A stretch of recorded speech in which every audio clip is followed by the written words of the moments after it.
So I am Ashley Surratt. I am the sourcing manager here for Black and Veatch.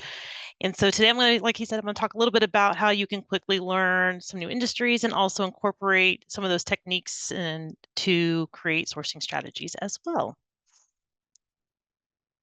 So really fast, just some information about me and my career a little bit. I kind of have always followed, I never really stuck to an industry or anything like that. I started my career out in agency where I've done everything from warehouse to manufacturing to healthcare IT, a little bit of IT as well there in that space. And so I really found myself kind of always just struggled, and I really found my passion when I finally moved over to the corporate side a little around 10 years ago. And that's where I started in healthcare, did some healthcare IT for the health systems as well, dabbled in tech for a little bit, and now I'm here at Black and Veatch where I'm doing engineering, procurement, and construction, really focusing on a lot of our engineering, like infrastructure for water, power, and things of that nature. So first things first, I always think when you're doing these things, it takes time. You have to take the time to do the research. I'm very big on data. Everything I do is around being very data driven. And so the first step to learning any industry or learning a new profile is to quickly do the research and become a sponge. I think what's really important when I'm talking to sourcers and recruiters and what makes them successful, it's that drive to be curious and have questions and wanting to learn. You have to be a life learner to really enjoy this journey. And my favorite things about this job is learning about these different career paths that my career counselor failed to tell me about. So, so there's a lot of different ways to do this, right? You can look on job boards. Reading the job descriptions of what your competitors are posting is a great way to see how they're describing the work, see what titles they're using, what years of experience that they are requiring versus what your company is. Like, is it the same? Like, maybe there's some opportunities there. Obviously, lean into LinkedIn as well. I mean, I'm not even talking about LinkedIn Recruiter, just using the free tool itself. Like, look at everybody who is currently in the role at your current company today that you just joined and look at see like connect with them, but also follow them, see what they're posting about, see what they're talking about. But where did they go before? What was their title before? Where did they work before? You can learn a lot without having to have any of the tools that some of the big companies out there do invest in. Job shadowing is another one of my favorite ways to do this. I think that was probably one of the coolest things that I got to do when I worked in healthcare was job shadow. Um, I loved going into the OR and all that stuff. I learned so much by seeing, but you can do that in really any industry. When I first came here, I mean, no, I couldn't really necessarily, I went to one wastewater treatment plant, but I'm not going to go check out a substation or look at our grid. That's not very interesting necessarily, but what I found a lot of success in is also just taking the time to talk to the people of our employees, like who are actually doing the work today. Get on the phone and just hear about their day to day. Sometimes sitting next to them at the desk, you have that opportunity and just learning. So really take the time to job shadow. I think that's really, really important. YouTube, I live and breathe on there, I feel like. If I don't know the answer to something or if I don't fully understand it, sometimes I will go there. When I first joined here, one of the things that I did was I started watching videos on all the different types of engineering because I didn't really fully understand it. I was like, I don't know what any of these things are. And I found some really good videos that helped college kids figure out their path. And that was really helpful for me because then I could understand the different types of engineering if I understood why someone would want to specialize in that. And so there's a lot of other different things that you can do out there, but at the end of the day, I think it's really important to take the time and just do the research. I gotta move. There we go. So sometimes when you're first pulling in on this, it's gonna feel like chaos. So I really love this picture. It's from one of my favorite shows, Always Sunny. Um, it just cracks me up, but I think for me, it feels like this, right? It's utter chaos. You're trying to pull it in all together, and you can get confused a little bit. But at the end of the day, it'll all come together and it'll look pretty. So I like to use data to identify common titles, competitors, locations, skills, technologies they use, what certifications could they have, what industries are they working in, all that good stuff. But also, it's also a great way to not just learn your new industry that you just joined, but also you can transfer this into learning a new profile. So if your company has a new role that you've never worked on, the same things that you use to quickly learn the industry, you can use here in creating your sourcing strategy. So I like to pull some of this data prior to the intake with my hiring managers as like a baseline, and then I alter my searches and expand my research afterwards.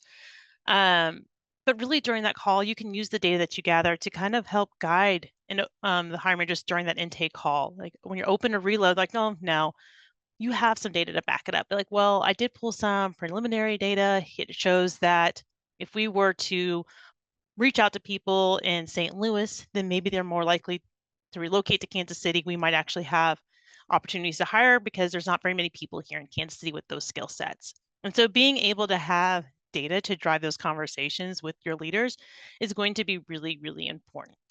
You can also use that data for just talk through alternative locations, remote if that's an option for your organization. Um, Looking at competitors. So I like to kind of pull data forward on this as well. The hiring managers oftentimes have an idea who their competitors are, but sometimes I might be able to find some hidden gems that they aren't thinking about, or maybe they haven't thought about as a competitor for themselves. And they're like, oh yeah, that would be a good one, especially smaller firms, smaller companies, where the opportunity to work their way up into a new role would be a great where that could be a benefit for them. So really use that data to kind of drive the conversation to kind of pull together some competitor lists that you want to target. There's a lot of places to do this, right? You can use job boards, LinkedIn Insights, HireEasy's also has some great data as well. We have Talent Neuron with those some paid ones. Looking into your ATS, like I think this is a hidden gem that people forget about. You can look at people who previously applied to your roles or people who were recently hired or maybe those silver medalists as well to figure out where did they come from, what companies, what titles did they have, what skill sets. So those things are all really, really important. And so don't forget about your ATS. I think it's a hidden gem that people neglect because there's really good data in it that they don't tap into. Licensing boards, associations. There's a million and one places that you can go to kind of search through this and really kind of come up with your list of things that you want to target. Also look for common skills, transferable skills.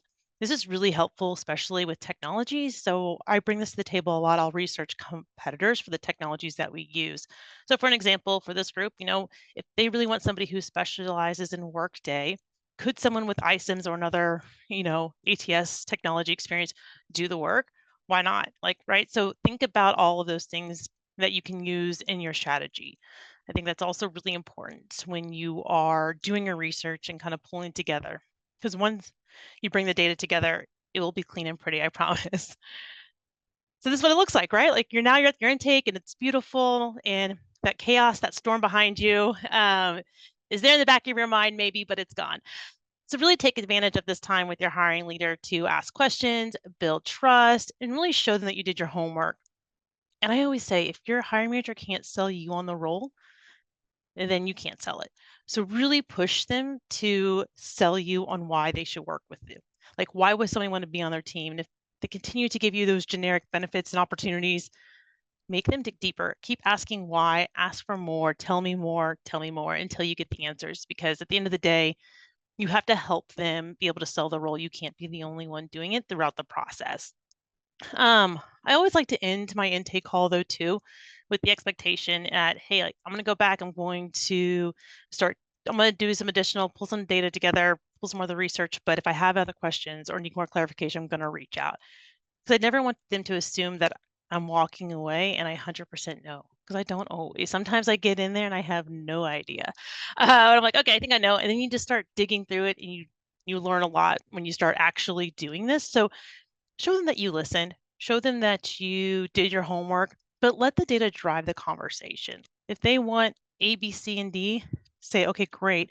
What happens if I gave you A, B, and C, and then maybe this E option instead? Like, how would that impact your team? So just be able to have data to drive your okay, but right. Like, I think we can all have those, but if you have data to back it up, it's going to be really helpful.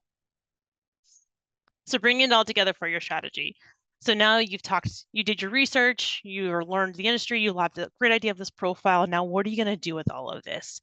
It's really important that we are searching in various ways and locations, creating different strings. What tools do you have access to?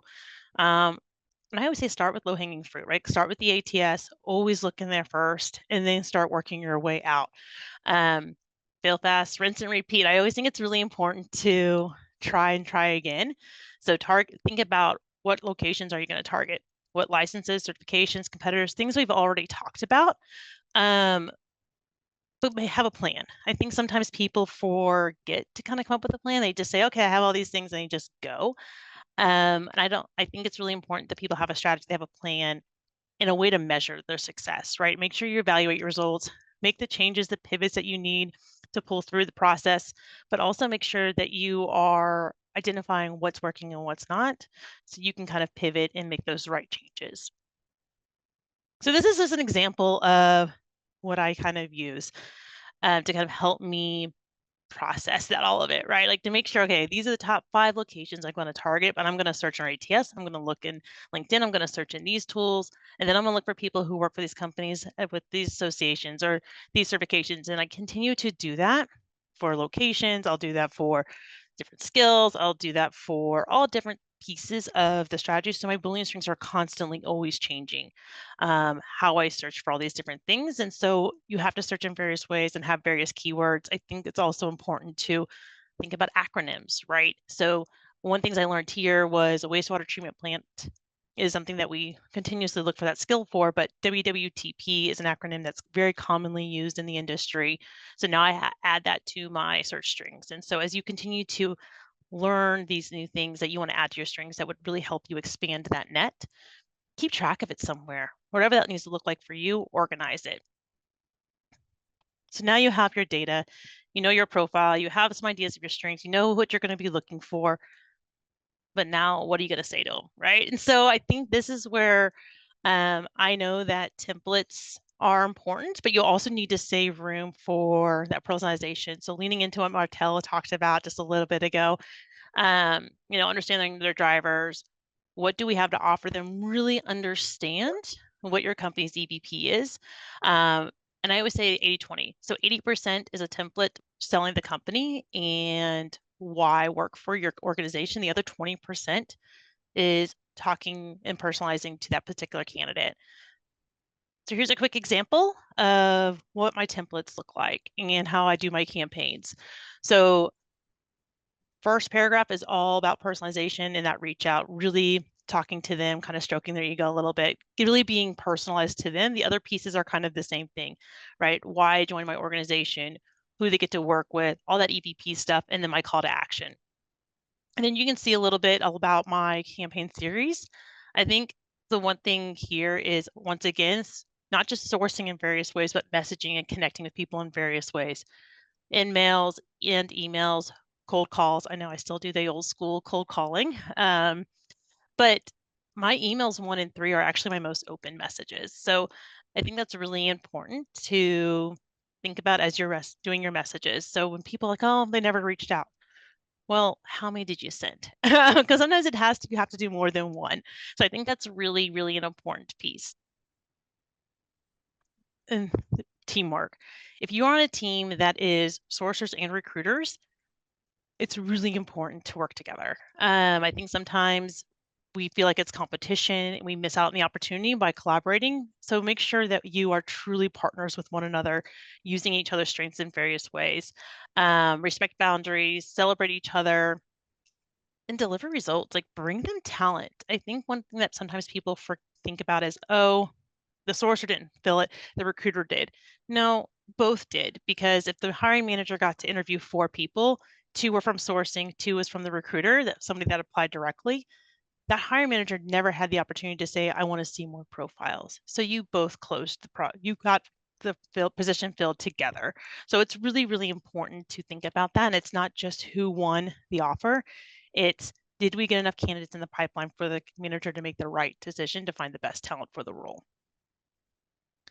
And I bring this to you. So CrossFit became a really important piece of my life around 4 years ago.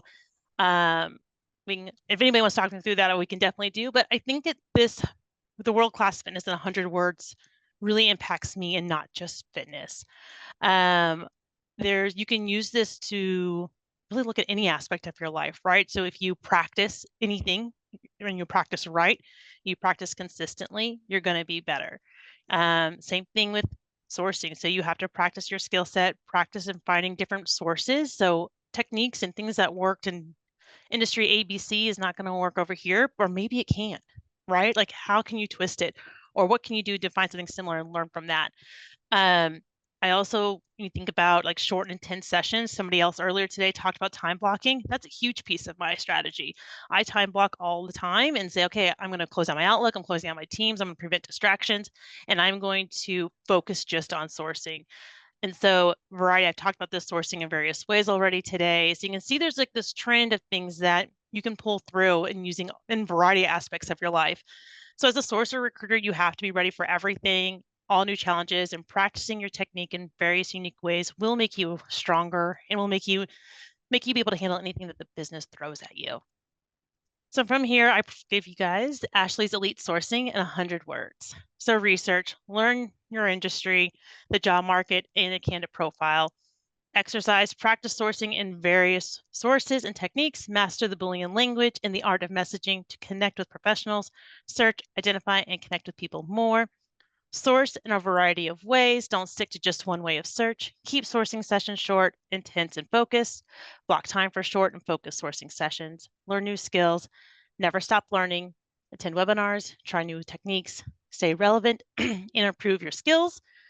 Consistency, do things consistently, make time to learn, source, and improve your technique consistently. Effective sourcing requires continuous learning, skill development, and consistent effort. Your efforts should be tracked and measured to understand the ROI of your work and identify opportunities for improvement. Always be improving. So you guys with this, just my words I always try to tell people is you're gonna have to have grit, stay resilient. It's okay to fail. Keep trying different ways to find and connect with talent. Be curious, lead with data, get creative, try new things, and always be learning. And that's it.